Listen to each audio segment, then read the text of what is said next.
à tous, j'espère que vous allez bien. C'est parti pour un nouvel épisode de La Voix du Peuple, aka hashtag LVDP. La Voix du Peuple, c'est le podcast de la ville de Villeneuve-la-Garenne. Et aujourd'hui, on va parler d'un métier un peu différent cette fois-ci, un métier du cœur qu'on choisit pour venir en aide aux autres. On choisit ce métier pour les autres. Il faut, je pense, avoir quand même une certaine force d'esprit pour faire ce métier.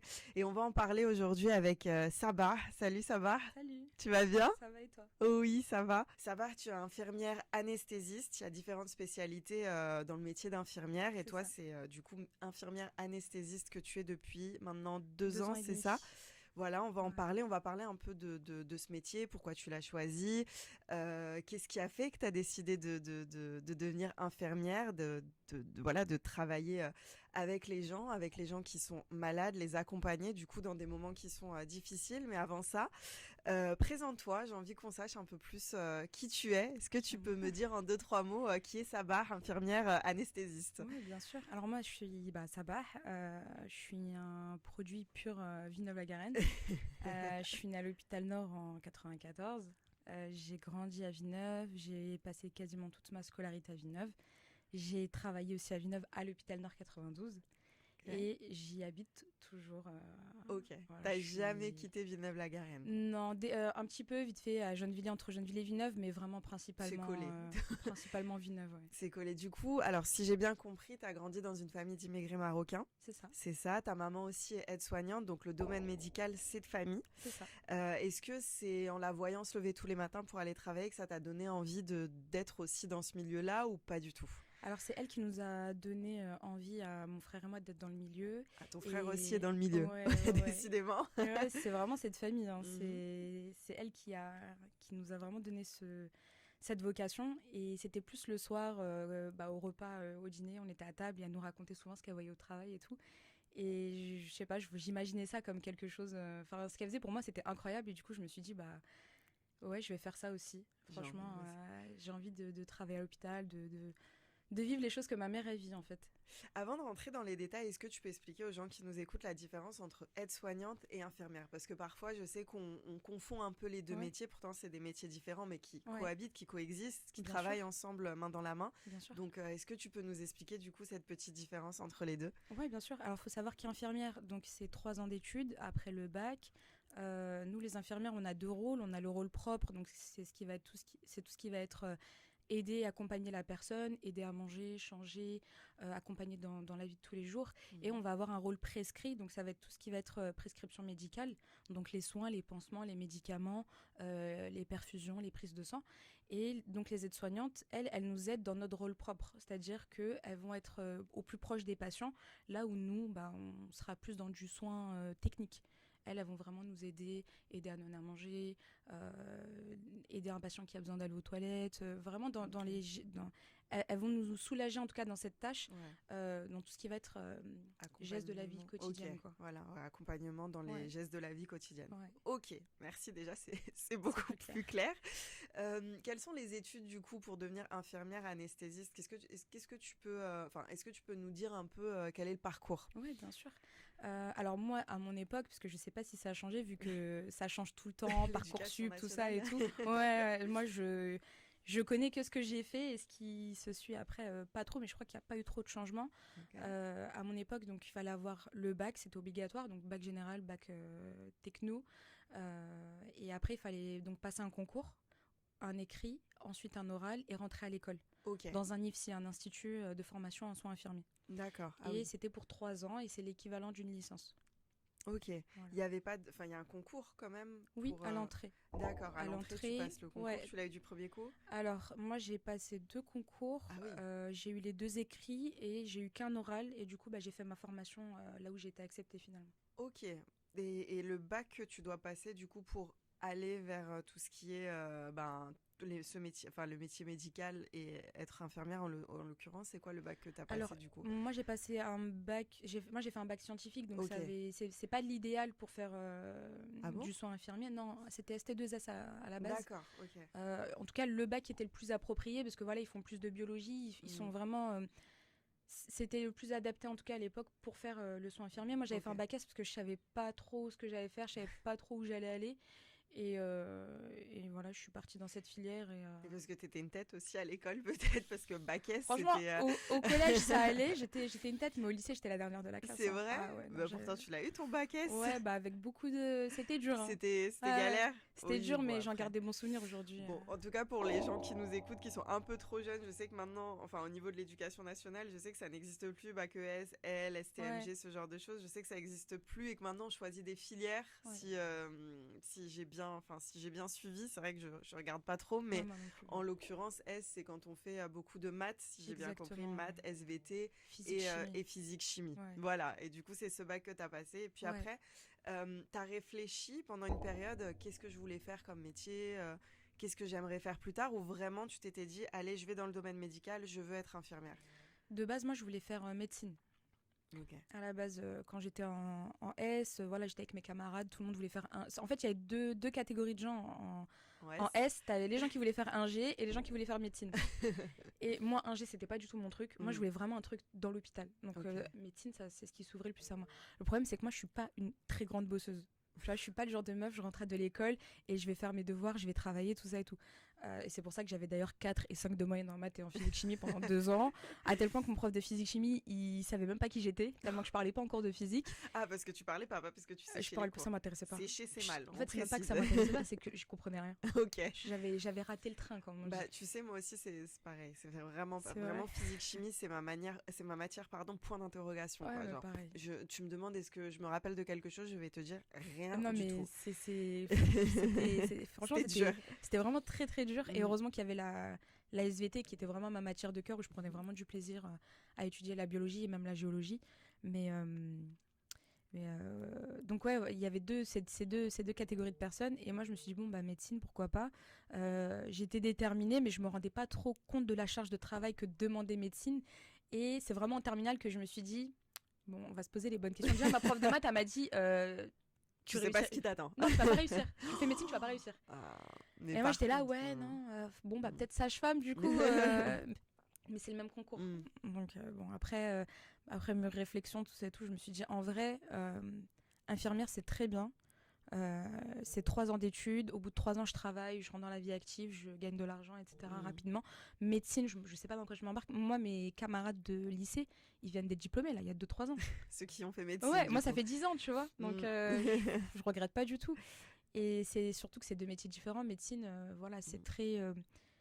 c'est beaucoup de connaissances, on pose des diagnostics, mais on n'est pas vraiment au plus près des patients. Au cœur de l'action, c'est pas... au cœur de l'action, c'est un peu dur de dire ça. Je vais pas dire que c'est pas humain, mais... parce que c'est pas vrai, mais quand tu es infirmière, tes patients, tu les vois très souvent. Les aides-soignants les voient encore plus, tu vois. En fait, plus tu montes dans le niveau d'études, et moins tu vois les patients, quoi, tu vois. Donc, infirmière, je me suis dit, ouais, c'est très bien, c'est à ma portée aussi en termes d'études. Voilà, c'est pas des études qui sont hyper compliquées, hyper dures, hyper longues comme médecine. C'était accessible à mon niveau. En tout cas, pour moi, ce que je pouvais fournir en post-bac, c'était faisable. Et le métier d'infirmière, quand même, justement, là, tu étais en train de me parler du rapport, de la de la proximité, que tu as avec le patient. Ouais. Tout à l'heure, j'ai précisé en introduction qu'il fallait avoir une force d'esprit quand même pour choisir ce métier. Ouais. Et je vais t'expliquer pourquoi je dis ça et tu vas me dire si tu me suis ou non. C'est parce que passer du temps avec des personnes qui sont souffrantes, qui sont malades en l'occurrence, est-ce que ça doit pas être psychologiquement aussi dur pour toi, tu vois, d'assister à ça, de les voir souffrir, de voir aussi des décès, parce que je pense que tu dois avoir de bonnes nouvelles comme de mauvaises nouvelles aussi par moment, de voir les familles autour qui souffrent, qui sont en peine. Comment tu fais au quotidien pour vivre ces choses-là en hôpital, quoi ? Alors au début, c'était très dur. C'était très dur parce que on est dans notre petite vie au quotidien.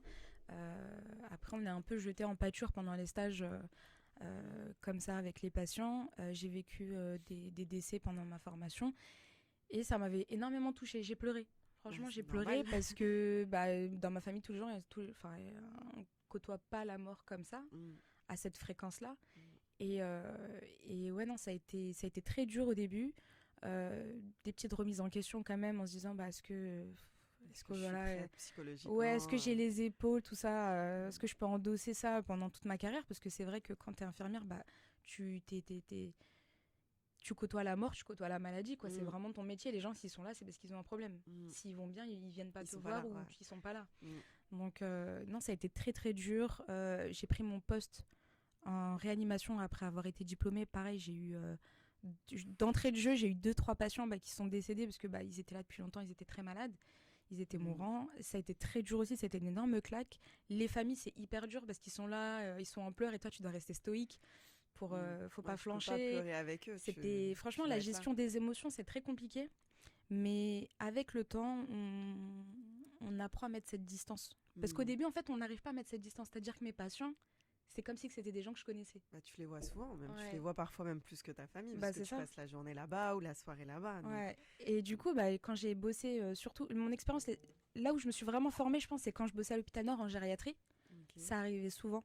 Et les petits papis, les petites mamies, parce que c'est des personnes âgées, Ouais. je les appelais papy, mamie, tout, parce que bah, Mm, plus de 75 ans, forcément, mm. je peux les appeler comme ça, et puis ça les dérangeait pas, ils aimaient bien.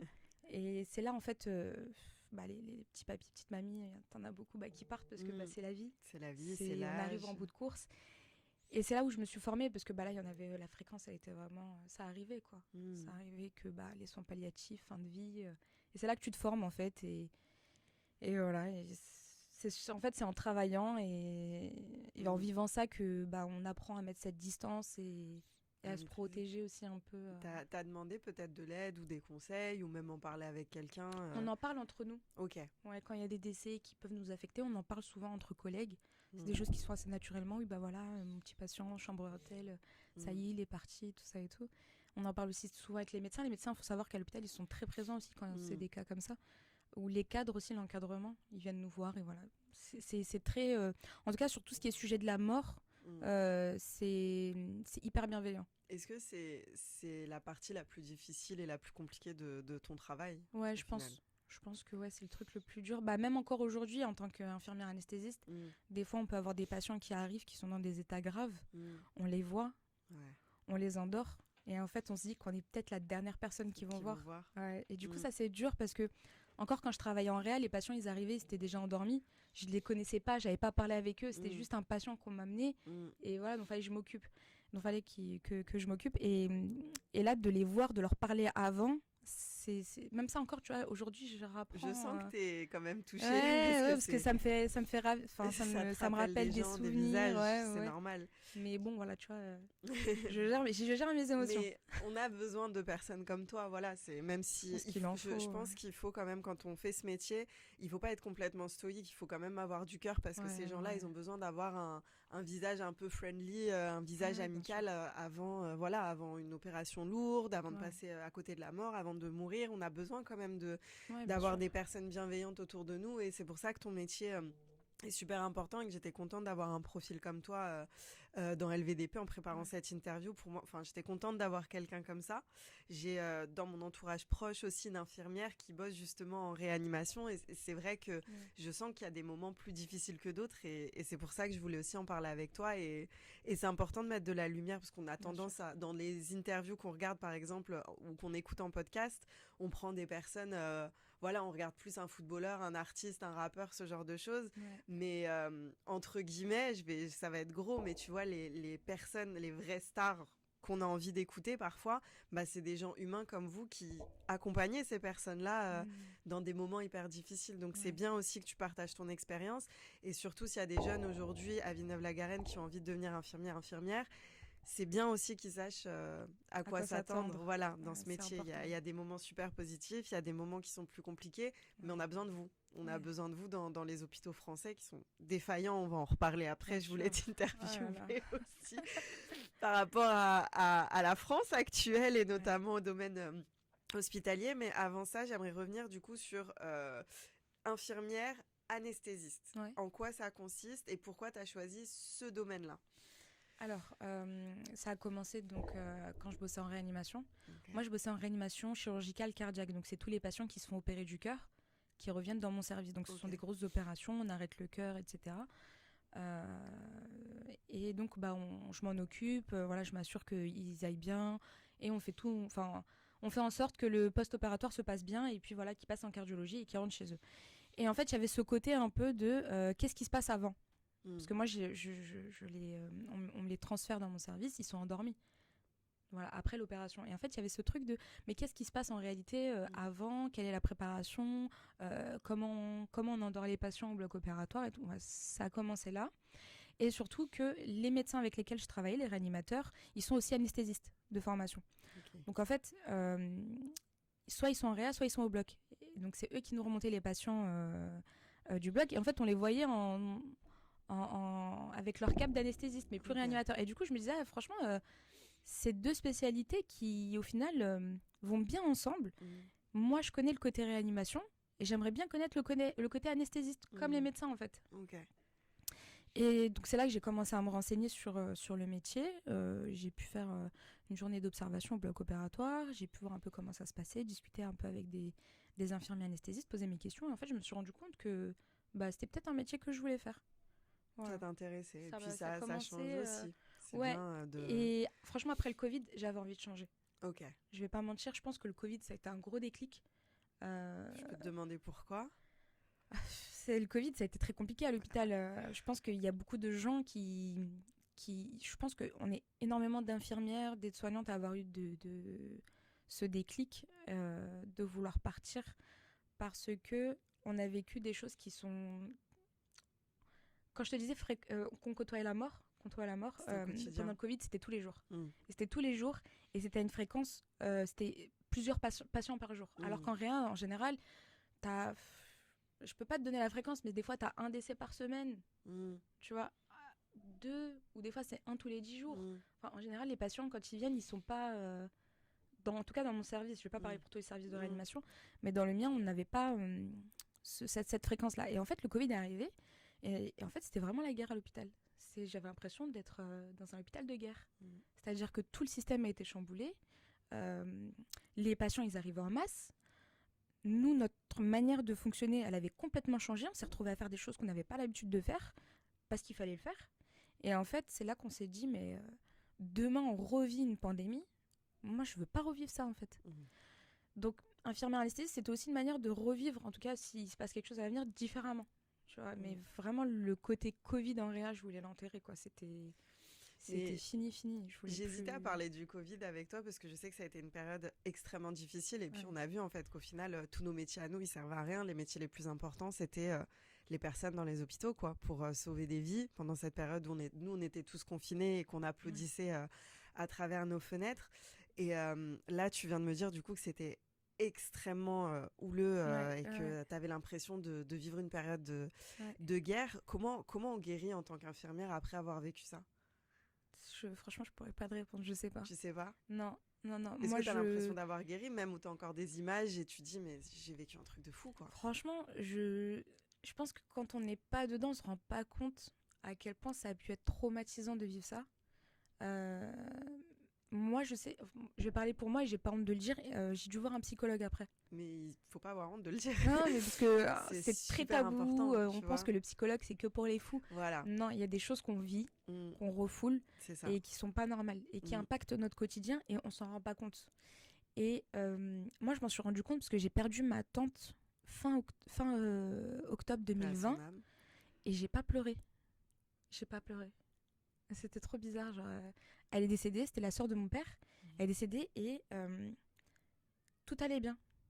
C'est-à-dire que je m'inquiétais pour ma famille. Je me disais, mais comment ils vont le vivre? Oh là là, ils doivent être tristes. Et en fait, j'ai fait un blocage. Je me suis dit, c'est bizarre parce que ma tante, je l'aime quand même, tu vois.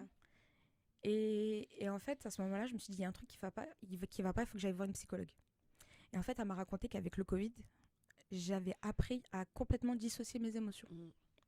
Tu vois, donc juste en reparler déjà... ça te fait quelque chose. Ouais, ça fait bizarre. Et en fait, j'ai travaillé sur ça avec elle, parce que c'était pas normal. En fait, j'étais incapable de ressentir de la tristesse. Tu vois, c'est-à-dire que, hop, dès qu'il y avait un truc de triste, mon cerveau, pouf, il coupait. Court-circuit, mais vraiment court-circuit. Et donc, du coup, j'étais l'infirmière, j'étais même l'infirmière à la maison, en fait. Tu vois, j'étais pas... une personne affectée par une personne de la famille à part entière affectée par ça. J'étais l'infirmière.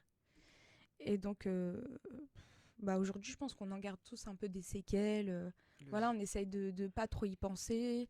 Et je pense qu'on se prépare quand même. En fait, dans notre tête, on se dit toujours, ça peut revenir. Tu vois. Donc Si là, vous préparez à ouais, toutes on se sortes dit, on l'a d'éventualités. vécu, on peut très bien le revivre, en fait.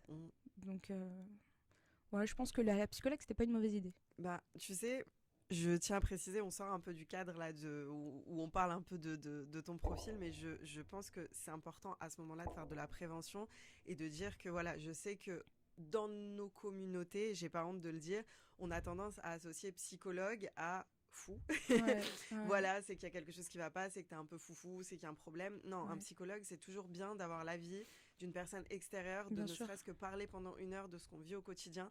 Ouais. Ça peut peut-être aider justement à pas renflouer ses émotions, à Ouais, devenir une machine, bien à sûr. finir par faire une dépression, voire pire, Ouais, ça peut avoir des conséquences. Donc voilà, n'hésitez pas et surtout, c'est pour ça que je te demandais, est-ce que dans ton métier d'infirmière, t'en parlais avec quelqu'un?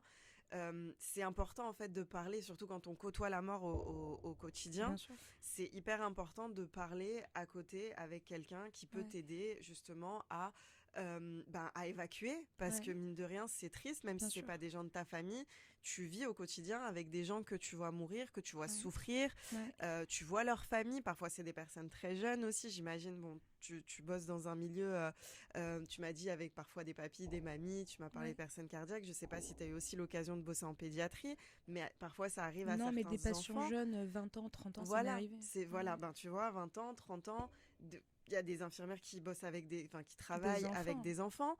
Moi, je Donc peux pas. voilà. Tu vois, par exemple, tu m'as dit je peux pas. Personnellement, je pourrais pas. C'est voilà, c'est Parce que là, je fais une dépression, je fais un burn-out. Franchement, je vois un bébé ouais, mourir. Ah, ça j'ai y pas est. les épaules. Je Non. pense, bah tu vois comme quoi, et pourtant on a besoin de personnes comme Ouais. ça, on a besoin de personnes comme Ouais. toi. Et du coup, c'est super important de se dire qu'il faut en parler, qu'il faut parler avec Bien sûr. un psychologue, à une personne de sa famille ou à une amie. C'est important de se décharger un peu de Ah oui, choses qu'on vit complètement. quand on fait ce métier-là, qui est extrêmement important. Ouais. Donc voilà, petite parenthèse faite. Je vais te demander du coup comment tu as fait pour devenir infirmière anesthésiste. Est-ce que du coup c'était aussi un concours qu'il fallait passer Ouais. et plus une formation, j'imagine? Ouais, alors en fait, pour être infirmière anesthésiste, il faut être infirmière. Ok, Ça, bien c'est sûr. non négociable. Mhm. Ensuite, il faut avoir travaillé minimum 2 ans. Donc, il faut être capable de justifier 2 ans d'exercice pour pouvoir s'inscrire au concours. Une fois que tu as justifié tes 2 ans, tu peux t'inscrire au concours. Tu passes le concours, un concours qui est quand même que moi j'ai trouvé personnellement plus difficile que le concours d'infirmière, Ok. qui est très sélectif parce qu'on est beaucoup, il y a très peu de place. Et une fois que du coup on passe l'écrit et l'oral, on entre pour 2 ans. Donc 2 ans intensives où voilà, ce qu'on fait c'est de l'anesthésie pendant 2 ans. Il faut savoir que les médecins, leur spécialité c'est 5 ans d'anesthésie et réanimation. Nous on fait de l'anesthésie vraiment condensée sur 2 ans. Mhm. Et du coup à la fin on passe un mémoire et qu'on présente devant un jury et après c'est du coup l'équivalent d'un master. Ok, c'est eux qui décident si oui ou non, du Ouais. coup tu deviens infirmière anesthésiste. Ouais. Une fois que tu as validé Est-ce tous que, les partiels aussi et le mémoire en question. est-ce que du coup on peut faire un peu de prévention sur l'anesthésie, parce que c'est quand même quelque chose d'assez important, Bien intense. sûr. Enfin, je vais pas dire ça, mais quand même, tu as la vie d'une personne entre les mains. Il faut faire Bien super sûr. attention à ce que tu fais. Ouais. Est-ce que tu peux expliquer précisément, du coup, comment ça fonctionne quand voilà, une personne doit se faire anesthésier? Bien sûr. Qu'est-ce qui se passe? Quelles sont les étapes, du coup? Déjà, donc, il faut savoir qu'il y a deux manières dont on opère les gens aujourd'hui. Il y a les interventions qui sont programmées et il y a les urgences. C'est deux choses, ça va être deux voies différentes. 95% des cas, ce sont des interventions qui sont programmées. Les patients, voilà, ils voient un chirurgien, voilà, il y a une consultation d'anesthésie. Une chose, j'en profite d'avoir une portée, c'est que il faut pas mentir à la consultation d'anesthésie. Il Faut pas mentir, il faut pas oublier des choses. Parce que moi, ça m'est déjà arrivé d'endormir des patients, il y a une complication, et en fait, après qu'on les ait réveillés, ils nous ont dit ah bah j'étais asthmatique. Je suis asthmatique. Ah bah ouais, mais pourquoi vous l'avez pas dit? C'est évident quand même que. Mais pourquoi? Enfin, j'ai oublié, ça fait longtemps que j'ai pas fait de crise bon, d'asthme. c'est pas grave. Ouais. Et ben. Ouais, mais on me l'a pas demandé. Oui, mais en fait, voilà, c'est quand Faut le même. préciser, Vous prenez bien un sûr. médicament, etc. Donc faut le dire. Une deuxième chose, c'est les patients qui consomment des drogues. Voilà. Cannabis, cocaïne, il faut le dire. Parce que Ils nous, en ont fait, peur en fait, que on a vous les peur du dénoncez. jugement. Ouais, mais les gens, souvent, ils ont peur du jugement. Et moi, c'est pour ça que souvent, je leur dis, mais en fait, moi, je fais pas les consultations d'anesthésie, mais au bloc, souvent, quand je vois des jeunes, je leur dis, bon, bah voilà, est-ce que vous fumez, tout ça, nanana, vous êtes bien à jeun, vous avez des allergies, est-ce que vous prenez des substances ? Parce qu'il faut me le dire. En fait, je vais pas vous juger, je suis pas là pour ça. Votre vie, vous faites ce que vous voulez, je m'en fous. Et puis il y a le secret professionnel, j'imagine, Exactement. où tu vas pas aller voir un Mais policier même avec pour le lui dire secret, cette personne fume du cannabis. mais même avec le secret, les gens ils ont peur d'être jugés. Mm. Parce qu'en plus ils vont être endormis et donc ils vont se dire dans leur tête, ils se disent quand je vais être endormi, les gens ils vont se foutre de ma gueule. Mais on joue pas avec la santé, donc c'est important C'est aussi. ça. Voilà. Et du coup, le patient, tu l'endors et tu te rends compte que tu as du mal à l'endormir, qu'il lui faut des doses de cheval. Et en fait, nous on le sait, on se dit, bon, peut-être qu'il a pas voulu consommer quelque chose. Ah, je pense qu'il nous a pas tout dit. Ça, c'est la phrase qu'on se dit. Bon, je pense qu'il nous a pas tout dit. Ok. Donc, ouais, faut vraiment être très honnête. On n'est pas là pour juger les gens, on s'en fout. En fait, faut juste être conscient d'une chose, c'est qu'on va endormir des gens et que pour que tout se passe bien, il faut qu'on connaisse les personnes vraiment très bien, quoi. Voilà. Et après, il y a le côté urgence, mais ça, malheureusement, on fait comme on peut. Des fois, on n'a pas le temps de poser les questions comme il faut, en tout cas. Et des fois, les gens oublient, parce qu'il y a le côté urgent. Donc, bon, après, on fait comme on peut, mais ça, c'est vraiment un autre truc, complètement, une prise en charge qui est différente. Et comment ça fonctionne une anesthésie générale, hein? C'est vraiment une question toute bête, mais du coup, c'est quoi? C'est une piqûre? C'est au niveau du dos? C'est le masque? Je sais qu'il y a plusieurs façons. Manières. Ouais. Voilà, et c'est en fonction du coup du sujet, du problème de ce qu'on doit opérer, c'est ça? Exactement, c'est en fonction de la chirurgie. En fait, il y a 3 paramètres qu'on prend tout le temps en compte. Il y a les antécédents du patient, le patient, ce qu'il a comme maladie, etc. Si c'est un jeune, on ne va pas endormir de la même manière un jeune de 20 ans et un petit papy de 80 ans qui est cardiaque, qui a des problèmes au foie, qui a des problèmes neuro, etc. Okay. Il va y avoir en fonction de la chirurgie, donc quel type de chirurgie on fait. Est-ce que c'est une chirurgie cardiaque? Est-ce que c'est une chirurgie vasculaire, de l'ortho, du DIGE? Et en fonction de la position au bloc opératoire, dans quelle position il va être le patient. Parce qu'en fonction de la position, on va choisir telle ou telle manière d'endormir, ou on peut proposer aussi des fois des rachis anesthésie ou des blocs, etc. Et tu décides de ça avec le médecin, du coup, j'imagine, ça, qui va opérer. Alors, en consultation d'anesthésie, c'est le médecin c'est lui qui va poser ce qu'on appelle la stratégie d'anesthésie. Okay. Donc, comment on va endormir le patient. Et nous, on prend connaissance de ça le matin quand les patients arrivent. Et en fait, ce qui est génial dans ce métier, c'est qu'on travaille en collaboration avec les médecins. Okay. C'est-à-dire que notre parole, elle a du poids en tant qu'infirmière anesthésiste. Et c'est quelque chose qu'on n'a pas forcément quand on est infirmière. Et c'est ce qui me plaît aussi dans ce côté-là. C'est-à-dire que je vais regarder la consultation de mon patient et je peux suggérer au médecin. Je vais dire, ah bah tiens, t'as vu, il a ça, est-ce que tu veux qu'on fasse ça? Voilà, c'est vraiment une discussion entre deux collègues qui travaillent vraiment en binôme. Et après, voilà, c'est le médecin qui choisit, qui a toujours le dernier mot, parce que c'est lui qui est responsable de l'anesthésie et qui a quasiment l'entière responsabilité de l'anesthésie. Mais voilà, il y a vraiment ce côté de... on discute pour vraiment prendre en charge de manière optimale le patient en salle. En parlant de discussion et de travailler tous ensemble à l'unisson, tu m'as confié en off que ta collègue, c'est ta maman, du coup. Ouais. Donc ça, c'est quand même assez drôle. On s'est parlé au début et voilà, on sait que ta maman, elle est aide-soignante, qu'elle vous racontait ses journées quand elle rentrait du travail et que ça t'a toujours interpellée et que c'est peut-être la raison pour laquelle aujourd'hui, tu as choisi ce métier-là. Ça fait quoi de travailler avec sa maman dans le même hôpital, ensemble? C'est assez insolite comme expérience. Je pense que c'est pas tout le monde qui a la chance de vivre ça. Faut savoir, quand je bossais en réanimation, on se côtoyait pas forcément parce que elle est en salle de réveil, donc c'était complètement différent. Mais on travaillait sur les mêmes horaires, donc des fois je passais la voir la nuit, voir comment elle allait, etc. Bon, c'était sympa. Et là, maintenant, en fait, comme elle travaille en salle de réveil de nuit, moi, quand je fais des gardes à l'hôpital et que je sors les patients du bloc, je les amène en salle de réveil, mais du coup, je les ramène à ma mère. Donc, du coup, c'est trop drôle, parce que c'est la continuité, en fait, c'est elle qui prend en charge le patient juste après moi. Et donc, du coup, ça m'arrive au bloc, quand je vois que la personne est un peu détendue, qu'elle fait un peu d'humour, tout ça, j'en profite pour lui dire, vous voyez, quand vous serez réveillé, vous verrez ma mère. Et les gens, ils sont là, genre en mode, mais comment ça, votre mère? Ouais, en fait, ma mère, elle travaille là et tout. Vous la verrez, je vous la présenterai. Moi, du coup, ça détend un peu, enfin, voilà, ça rassure, ça fait rire un peu les patients qui vont s'endormir, quoi. Et puis, ça fait du bien aussi d'avoir peut-être quelqu'un de sa famille, sa maman en l'occurrence. C'est pratique, c'est vrai. Parce que des fois, je lui demande de me ramener ma gamelle, de me ramener une gamelle et tout. De me faire à manger, c'est ça, parce que franchement, j'ai la flemme. C'est trop, franchement, c'est pratique. Bon, non, en vérité, c'est sympa, voilà, petite pause petite sympa. Anecdote, c'est drôle, quoi, voilà, travailler avec sa maman dans un domaine comme celui-ci. Et pour revenir du coup à ce domaine, à ce milieu, on sait qu'il est extrêmement défaillant, qu'il y a beaucoup de choses qui ne vont pas, politiquement parlant. notamment liés aux hôpitaux. Il manque des lits, Ouais. il manque du personnel aussi. Beaucoup de personnes, voilà, ces métiers-là sont très compliqués déjà. Enfin, c'est compliqué aujourd'hui de devenir médecin, c'est compliqué de trouver un personnel compétent. Ouais. Et on a l'impression que la politique actuelle n'est pas en votre faveur et vous n'êtes pas beaucoup.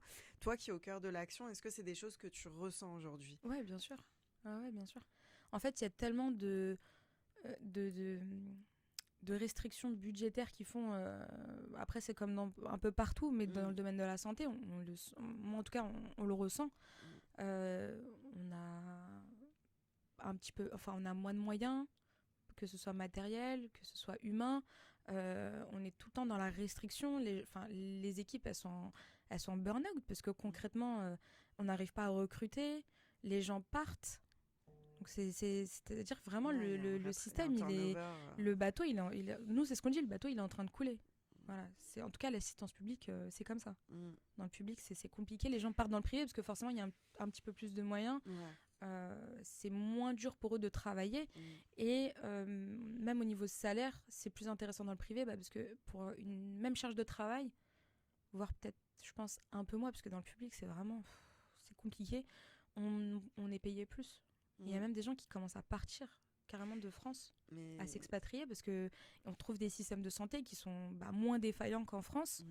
Et ça attire les gens forcément. Ou t'es mieux payé en fait aussi. Parce Bien que sûr. j'ai vraiment l'impression que c'est On se horrible lève de pas dire pour ça. la gloire, je vais pas cracher non plus sur la France parce qu'on a appris beaucoup de choses ici. Bien sûr. Mais on va essayer de se parler français cette fois-ci. Les salaires des infirmiers, des aides-soignantes, pardon, aides-soignants, sont vraiment très très bas comparé à la charge de travail, l'intensité du travail. On parle de santé mentale aussi. Tu avais les larmes aux yeux quand tu nous parlais de la période du Covid, du fait d'être à côté de personnes qui ont besoin, de personnes qui meurent. Vous faites quand même un métier qui est complexe, qui est fort en émotion et on voit qu'à côté, on vous remercie pas assez. Non. Voilà, vous n'êtes pas remercié financièrement et même on vous donne pas les moyens de travailler correctement. Donc, force à vous, quoi. Vraiment, c'est important de le dire. Et s'il y a d'autres infirmiers qui écoutent LVDP là et qui se sentent touchés par ce que tu es en train de dire, qui se reconnaissent dans ton discours, force à vous. Et j'ai envie de dire aux jeunes aussi, ceux qui aujourd'hui sont en train de se demander qu'est-ce que j'ai envie de faire plus tard, je sais que ça vous donne pas du tout envie, peut-être, le salaire ne donne pas envie, mais on a besoin de vous, on a besoin de gens qui ont du cœur pour venir aider avant que comme tu dis, c'est en train de s'écrouler. Donc on espère vraiment qu'on va pas arriver à ce stade où en fait seules les personnes qui ont les moyens peuvent être soignées correctement dans les hôpitaux privés et nos parents, au final, issus de classe moyenne, limite classe populaire, ne pourront pas avoir les soins qu'ils méritent d'avoir, quoi. Donc, on a besoin de vous. C'est vrai que c'est dur, c'est vrai que le salaire donne pas envie, mais il faut qu'on se batte et politiquement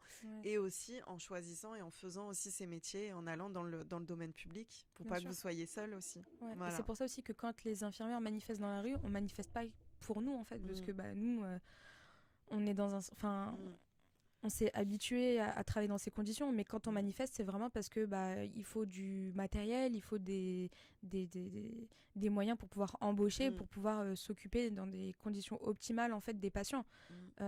Et c'est pour ça que j'arrête pas de dire quand les infirmières manifestent, vraiment, il faut que les gens ils aillent aussi parce que ça les concerne eux. Ça concerne tout le monde en fait. Ils sont pas malades aujourd'hui, mais ils le seront peut-être demain et ils auront pas ce qu'il faut. Même quand les profs vont manifester, les profs ils manifestent pas pour eux, ils manifestent pour le système de santé, enfin le système éducatif qui est catastrophique et qui est c'est les profs, je vais même pas en parler, c'est les pauvres, je sais franchement, même pas lequel est pire, mais dans tous les cas les deux, je pense les deux en fait on est tous dans le même bateau dans la fonction publique. Je pense que les gens ils entendent que revalorisation de salaire, mais comme tous les métiers, même on va dire la police, les pompiers, tout le monde veut revaloriser son salaire, mais il n'y a pas que ça. Et même en vérité c'est totalement légitime de demander une revalorisation de salaire, étant donné que vous faites des horaires qui sont énormes, étant donné que vous faites un métier qui est difficile et vous êtes là, vous êtes présent, vous accompagnez des gens, c'est honorable. Donc je pense que en fait c'est tout à fait normal de manifester aussi pour sa revalorisation de salaire. Voilà. Il faut. Donc, c'est important, tu vois, ce qu'on est en train de dire, on s'y attendait pas, mais en fait au final on en parle et il y a tellement de sujets et j'ai envie de te dire merci déjà, merci d'être là et merci de parler de tout ça. Merci à vous de me donner l'occasion d'en parler. Il faut, c'est important. Avant de finir, j'aimerais quand même qu'on revienne aussi sur ta vie en dehors de l'hôpital. Parce que je sais que tu as tellement le cœur sur la main, manifestement, que tu bosses aussi dans le domaine associatif. Et c'est super important aussi d'en parler. Ouais. Je sais que tu viens en aide à la population marocaine, aux personnes pauvres, notamment aux enfants. Tu peux nous en dire plus quant à cette association? Pas que les enfants, c'est... En fait, en tant qu'infirmière anesthésiste, j'ai eu l'occasion de participer à des caravanes médicales. Ok. Et j'ai eu ma toute première expérience, c'était l'année dernière, où on est parti à Tinrir, dans la province de Ouarzazate. Et en fait, voilà, on a pu opérer des personnes qui n'ont pas du tout de moyens. En fait, c'était gratuit. Vraiment les gens défavorisés. Magnifique. Et on a pu les opérer de problèmes de santé. Donc, il y avait 2 trucs. C'était de l'ophtalmo, donc les cataractes. Parce qu'il faut savoir que le soleil, ça accélère les problèmes de cataractes. Les gens aussi qui avaient des... Alors, je sais pas comment on dit, mais... c'est un truc au niveau de l'œil, c'est causé aussi par le soleil. Et comme c'est une région où il y a beaucoup de soleil et que les gens n'ont pas forcément les moyens d'acheter des lunettes de soleil, des choses comme ça, on a pu les opérer. Et des problèmes de ventre, donc tout ce qui était hernie inguinale, hernie de la ligne blanche, hernie ombilicale, des vésicules aussi, des gens qui souffraient de vésicules biliaires. Et on a pu les opérer gratuitement. Voilà. Et les enfants, c'était plus pendant le séisme, quand il y a eu le séisme en 2023, où ça, c'était pas avec une association, c'était avec plusieurs amis, on s'est réunis, on a fait des collectes de dons et d'argent pour pouvoir les distribuer aux orphelinats, parce qu'il y a énormément d'enfants qui ont perdu leurs parents et qui se sont retrouvés. Et en fait, les orphelinats, ils se sont retrouvés avec plein d'enfants d'un coup. Et voilà, ils n'avaient pas forcément le budget, ils n'avaient pas forcément les moyens matériels pour accueillir tout le monde. Et voilà, donc quand il y a eu le séisme, du coup, en septembre 2023, on est parti avec quelques amis pour soigner aussi les gens dans les douars, les petits villages, et aussi s'occuper un petit peu de la partie orphelinat. Et comment tu trouves le temps, en étant infirmière anesthésiste, de faire à côté de l'associatif? Faut poser des jours. Faut poser des jours parce que t'es pas payé pour faire ça, surtout pas à l'étranger. Donc je pose des congés, je pose des semaines, j'essaie de partir comme je peux, un peu à l'improviste. C'est pas facile parce qu'il y a un planning, etc. Mais là, sur la mission à Tinril, c'était prévu, donc j'ai eu le temps de m'organiser. Et quand c'était le séisme, bon, j'ai pu m'arranger. Des solutions. Ouais. Mais c'est pas évident. Parce que, au lieu de partir en vacances sur tes jours off pour recharger les batteries, tu vas là où, malheureusement, c'est pire. Ouais. Et comme quoi, en tout cas, moi, je te dis, je suis agréablement surprise de parler avec une personne comme toi. Et ça donne un peu de l'espoir, en fait, au final, dans l'humanité. On essaye. Ouais, parce que en plus de faire un métier qui est quand même difficile, tu as fait un choix du cœur. Et puis, à côté de ça, tu essayes d'aider là où la situation est plus complexe. Donc déjà, bravo à toi pour ça. Est-ce que Sabah, t'es fière de toi aujourd'hui ou pas? Je pense que quand je regarde un peu derrière moi tout ce par quoi je suis passée, je suis quand même fière de moi. Je me dis que j'ai pu faire des choses que tout le monde ne peut pas forcément faire. Donc non, je suis... Et ton entourage aujourd'hui? Ouais, non, mon entourage, ils sont fiers. Ouais. On va essayer de finir sur une note positive. Tu m'as dit aussi en off que tu es un peu la médecin de toute ta famille, notamment ta famille au bled. Ouais. J'imagine qu'eux doivent être très contents d'avoir une infirmière anesthésiste dans la famille. C'est quoi leur regard aujourd'hui sur ton parcours professionnel, sur ce que tu fais au quotidien, sur justement tes engagements associatifs? Comment ils voient ça? Franchement, je ne saurais pas te dire. C'est pas quelque chose dont je parle beaucoup avec ma famille.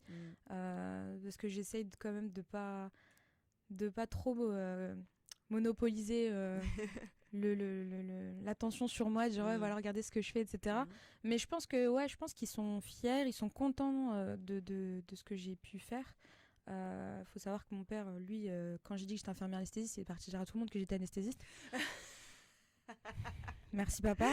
Donc, du coup, ce qui n'est pas du tout le cas de la famille. et d'autant plus que je suis la seule vraiment dans le milieu paramédical dans le soin de toute la famille. Mon frère, il est manipulateur radio, mais ça, lui, c'est plus l'imagerie. Donc, quand les gens, ils ont des radios, des scanners et tout, c'est plus à lui qu'on va demander. Mais dès qu'il y a des problèmes de santé ou quoi, c'est à moi qu'on demande. Et franchement, ça me fait plaisir d'aider ma famille aussi, de me dire que voilà, il y a quelqu'un qui peut aider de ce côté-là dans la famille. Merci beaucoup en tout cas Sabah d'avoir partagé ton expérience et c'était vraiment super important d'avoir un profil comme le tien sur LVDP. Voilà, un pur produit de Villeneuve-la-Garenne qui a réussi dans le domaine médical et sur qui on peut compter aussi dans ce domaine qui est qui est défaillant, mais il y a encore, ça fait plaisir de savoir qu'il y a encore des profils comme le tien dans les hôpitaux publics. J'espère qu'il y en aura et qu'il y en aura d'autres. Et surtout à Villeneuve. À Villeneuve notamment, et puis voilà, il y aura les élections en 2027, donc on espère que beaucoup de choses, on espère que ces 5, 10, 15 prochaines années, les choses vont changer et que la classe moyenne, la classe populaire aura et continuera à avoir des soins corrects, un personnel hospitalier correct, de qualité. Et voilà. Merci beaucoup en tout cas de nous avoir écoutés et puis à bientôt pour un nouvel épisode.